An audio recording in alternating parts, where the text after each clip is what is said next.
பீகார்ல வந்து தற்போது வெற்றி பெற்றது.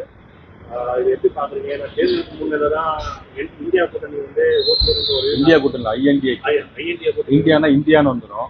ஐஎன்டிஐ கூட்டணி ஓட்டோர்ன்ற ஒரு ப்ரோக்ராம் நடத்தி திருப்பி பிஜேபி கூட்டணி வெற்றி பெற்றது. எப்படி பாக்குறீங்க? அதாவது மதிப்புக்குரிய ராகுல் காந்தி அவர்களுக்கு அரசியல்ல பக்குவமே கிடையாது. எதை எடுத்தாலும் தேவையில்லாத திருப்புள்ளத்தனமாக தான் எல்லா பேச்சுகளுமே இருக்கு. ஓட் சோரின்னு சொன்னாங்க. ஏற்கனவே 65 லட்சம் வாக்காளர்கள் அங்கே வந்து இல்லாமல் இருந்து எடுத்துட்டு தான் சொன்னாங்க. 30 லட்சம் பேர் இறந்து போனவங்க. நான் பல முறை டிவி மீடியாலாம் எல்லாம் பேட்டி கொடுத்துருக்குறேன். 30 லட்சம் பேர் இறந்து போனவங்க, 28 லட்சம் பேர் அங்கே வந்து வெளியூருக்கே போயிட்டாங்க.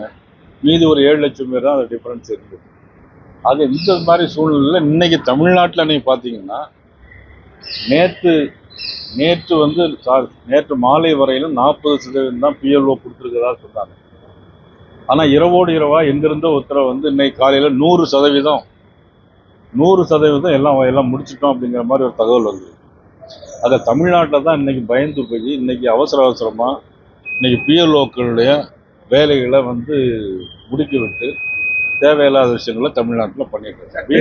பீகாரில் வந்து இன்னைக்கு நம்மளுடைய முதலமைச்சர் கூட இன்னைக்கு போயிருந்தாங்க பிரச்சாரத்துக்கு. ஆனால் மக்கள் இன்னைக்கு அகில இந்திய அளவில் பாரத பிரதமர் நரேந்திர மோடி அவருடைய ஆட்சியை தொடர்ந்து அந்த மாநிலத்தில் பீகாரில் நடைபெற்ற ஆட்சியும் நல்ல ஆட்சி என்று முடிவு செய்து இன்னைக்கு பெண்கள் அதிகமாக வாக்களித்து இன்னைக்கு 200 இடங்கள் இன்னைக்கு பிடிச்சிருக்காங்க. அப்படின்னா இது இமாலய வெற்றி. இதே வெற்றி தமிழகத்திலும் நிச்சயமாக தொடரும். அப்படி ஒரு மனப்பால் குடிக்க வேண்டாம் அப்படின்னு வைகோ சொல்லிட்டு போயிருக்காரு. வைகோ எங்க போயிருக்காங்க? அதாவது பேச்சில் வேணா அண்ணன் வைகோ அவர்கள் எங்க ஊரை சேர்ந்தவர், நான் பெரிதும் நேசிக்கக்கூடிய ஒரு தலைவர். அவரை பற்றி நான் ரொம்ப கமெண்ட் சொல்லக்கூடாது. அவர் சொன்னது இதுவரையிலும் எதுவுமே நடக்கவில்லை. பாஜக பிரமுகர் வந்து திமுக நிர்வாகியால வெட்டப்பட்டிருக்காரு. இப்பதான் பார்த்தேன். அந்த நில புகார் சம்பந்தமா புகார் கொடுத்ததுக்காக வெட்டப்பட்டிருக்காரு. அதாவது இன்னைக்கு திமுக எல்லாருமே கட்சிக்காரங்களுமே அடுத்தவங்கள தாக்கிட்டே இருக்காங்க. ஆனா போலீஸ்ல கேஸ் கொடுக்க போனா யாரு தாக்கப்பட்டாங்களோ அவங்க மீதுதான் நடவடிக்கை எடுப்பாங்க. இதுதான் திமுகவுடைய ஆட்சி. சரி, கடைசி சார், இதே போல இந்த ஆசிரியர்கள் வந்து இந்த ஜிஎஸ்க்கு வந்து அதிகமாக பயன்படுத்துறாங்க. நேற்று கூட தாம்பரத்தில் வந்து ஆசிரியர் குறிப்பிட்டு ஆசைப்படுறாங்க. இதனால இந்த பணியை மேற்கொள்றதுனால வருது. இப்போ இதெல்லாம் என்னவே நம்ம எக்ஸாம்ஸ் எல்லாமே வருது. மாணவர்களுக்கு பாடம் எடுத்து கொடுக்க முடியல. எங்களோட மேன்மையான பணி அதுதான். ஆனால் இதை கூட எங்களை ப்ரெஷர் பண்றாங்க. இல்லை, மாநில அரசாங்கம் தான் அந்த பணியை செய்யணும். தேர்தல் ஆணையம் சொன்னா கூட அந்த பணியை முழுமையாக செய்ய வேண்டியது மாநில அரசாங்கத்துடைய கடமை. அது அந்த மாதிரி ஆசிரியர்களுக்கு பாதிப்பு இல்லாதவரை அடுத்த அரசு ஊழியர்களை எப்படி பயன்படுத்த வேண்டுமோ என்பது அது நிர்வாகத்தினுடைய ஒரு குறைபாடாகத்தான் இருக்கிறது. நேற்று மாலை வரையிலும் 40% தான் கொடுத்துருக்காங்க. இன்னைக்கு காலையில் வந்து பார்த்தீங்கன்னா 100% பணியை முடிச்சுட்டதாக சொல்லுதாங்க. இப்போ நீங்கள் சொல்கிறீங்க ஆசிரியர்கள் வந்து ரொம்ப மனசு கஷ்டப்படுறாங்கன்னு சொல்கிறாங்க. அதில் அந்த எல்லாமே முன்னுக்கு பின் முரணாகத்தான் இருக்கு. முக்கியமாக தாவேக்கால வந்து தேர்தல் ஆணையத்துக்கு கோரிக்கை வச்சிருக்காங்க.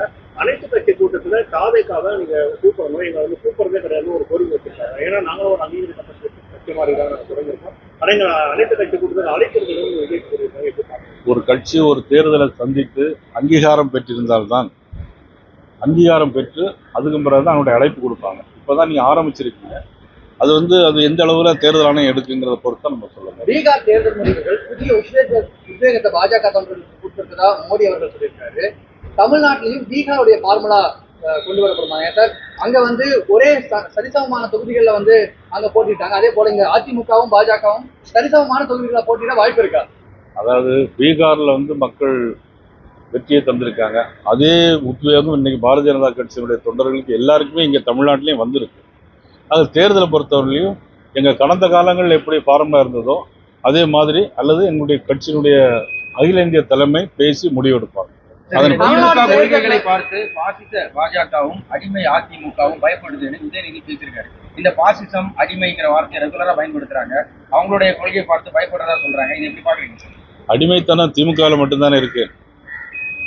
எங்கள்கிட்ட எங்க அடிமைத்தனம் இருக்கு? நேற்று ஒரு தலைவர் இருந்தார், இன்னைக்கு நான் ஒரு தலைவர் வந்திருக்கேன், நாளைக்கு இன்னொரு தலைவர் வருவார். அடிமைத்தனம் யார்கிட்ட இருக்கு? இன்னைக்கு மதிப்புக்குரிய கலைஞர் அவர்கள் முதலமைச்சராக இருந்தாங்க. அதன் பிறகு மதிப்புக்குரிய ஸ்டாலின் அவர்கள் இருக்காங்க. இன்னைக்கு துணை முதலமைச்சர் அவங்க குடும்பத்திலே ஆக்கியிருக்காங்க. இவங்களை தவிர மதிப்புக்குரிய யார் சொன்னாலும் அடிமைன்னு சொல்றாங்கல்ல, அவங்கள்ட்ட ஒரு வார்த்தை கேளுங்க. இவங்களை தவிர வேற முதலமைச்சர் வேட்பாளர் யாரையும் அறிவிக்க முடியுமா அப்படின்னு மட்டும் கேளுங்க. அப்போ அடிமைத்தனம் எங்க இருக்குங்கிறது தெரியும்.